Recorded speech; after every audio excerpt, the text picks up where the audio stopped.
So in this video, I want to talk about something that can happen on a lot of people's weight loss journeys, particularly if they are looking to lose a considerable amount of weight, and that's a weight loss plateau. So first of all, what is a weight loss plateau?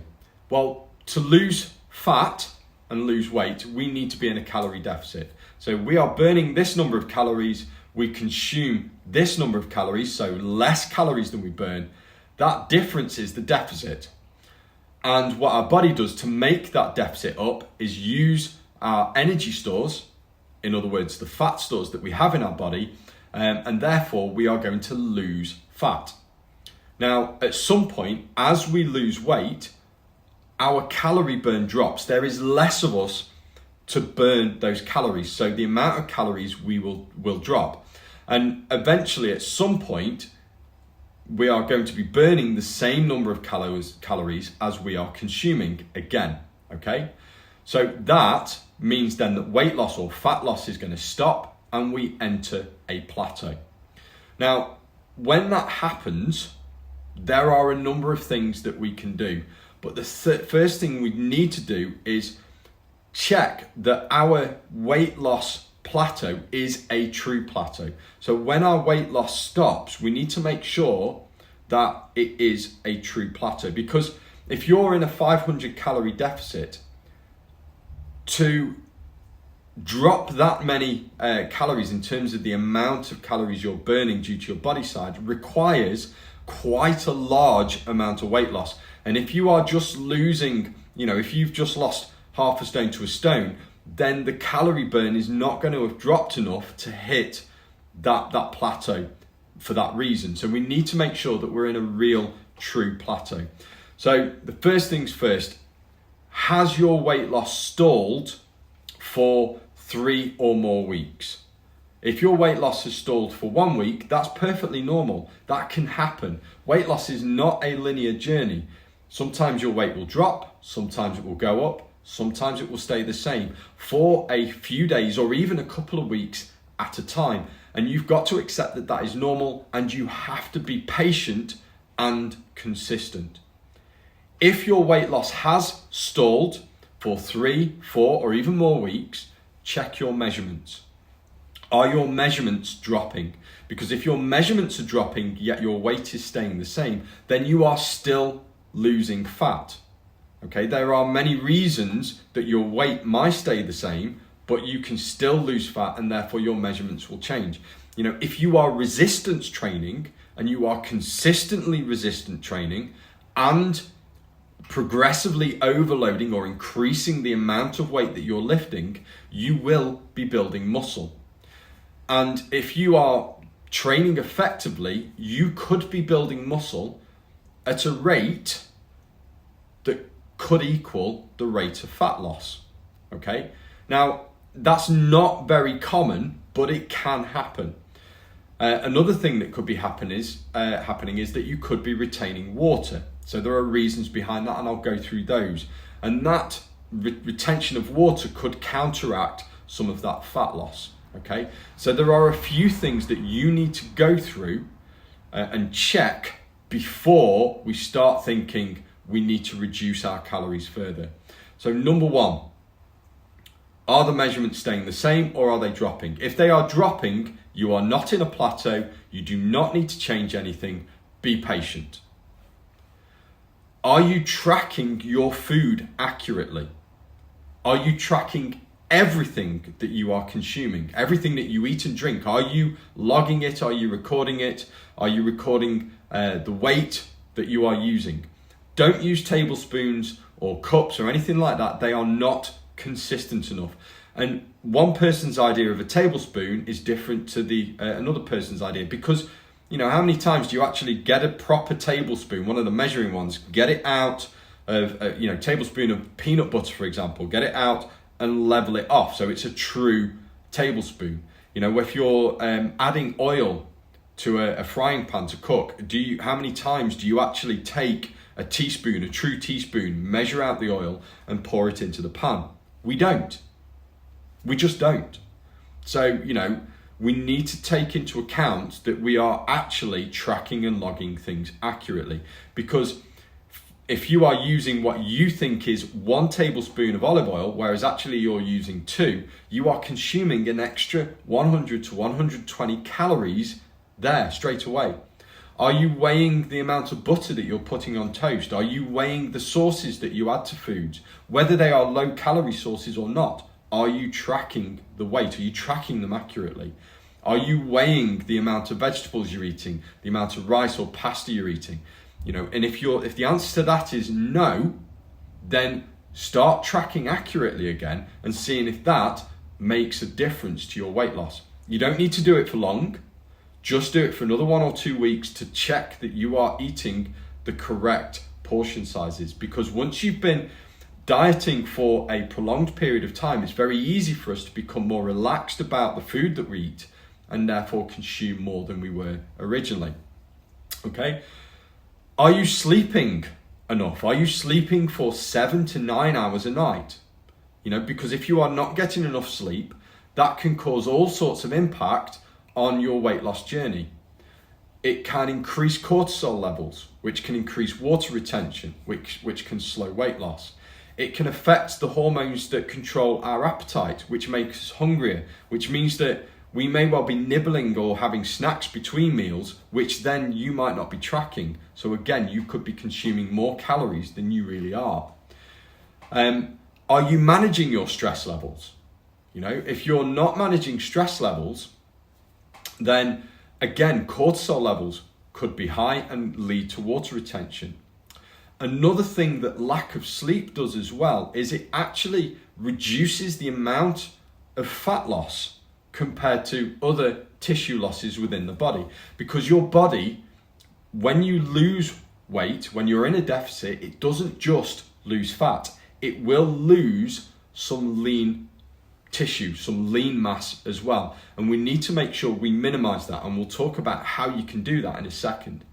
So, sleeping enough, managing stress levels. Are you well enough hydrated? Lack of hydration or dehydration is going to cause water retention. Again, that will slow down the rate of weight loss. Are you active enough? Are you hitting enough steps? If you are not hitting 7 to 10,000 steps a day, then one of the things you can look at is trying to increase your steps gradually over time. Don't just immediately assume you're going to be hitting 10,000 steps every single day. Gradually increase your steps over time. So try and do a 500 step a day increase average over a week. That's an extra 5 minutes of walking every single day. That's manageable. Okay, are you eating enough protein? You should be eating at least sort of 1.2 to 1.6 grams of protein per kilogram of body weight if you are trying to lose fat. And again, that increases the number of calories that you are burning. It reduces the appetite. Protein keeps you feeling fuller for longer, so therefore your appetite reduces and you will consume fewer calories. It will help to maintain lean muscle tissue, because remember we just said we need to make sure we're losing more fat than lean body mass, so we need protein to ensure that, okay? So you need to make sure that you are eating enough protein there. Are you resistance training? Being active initially is enough. Doing any sort of activity is initially going to be enough on your weight loss journey. But actually, if you want to maintain lean tissue mass, and particularly lean muscle mass, we need to make sure we do some form of resistance training. And resistance training is where we make our muscles work to lift a weight. Now, that weight may well just be body weight, doing things like body weight squats, lunges, press-ups and the different variations. So incline press-ups on the floor, press-ups from your knees, anything like that. And then once you've gone from the bodyweight stuff, progressing to things where we're using weights. We need to do resistance training to maintain and build muscle. Cardio exercise like walking, running, weighted hula hooping, cycling, things like that will not build muscle. They can help maintain muscle to a certain degree, but they will not build muscle. The only way of doing that is to do resistance training and progressively overload the muscle with either more weight, more reps, or slowing down the tempo of the exercise. Okay, so we need to make sure that we're doing that alongside the calorie deficit.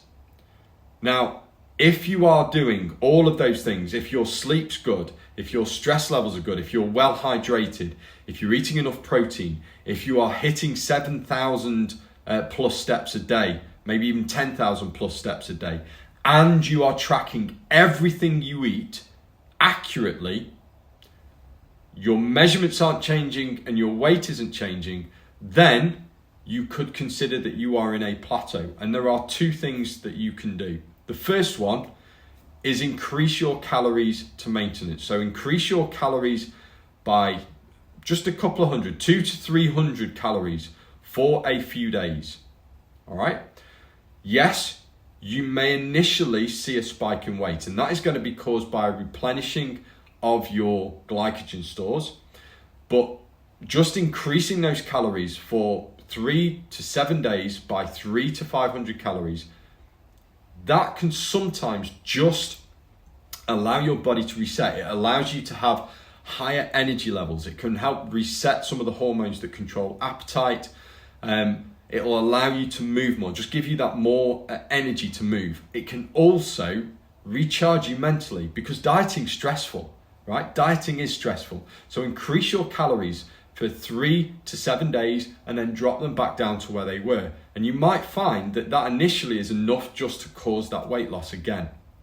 Do not worry about the weight gain. So if you only increase your calories by 300 to 500 calories, the most you can put on in a week is a pound of fat, right? If there is a true weight gain and fat gain, the most you can put on is a pound of fat. But actually, the benefits that you can get from increasing those calories and gaining that 1 pound of fat mentally and physically could far outweigh that gain. And then try dropping it again. If that doesn't work, then try dropping the calories by an extra 100 to 150.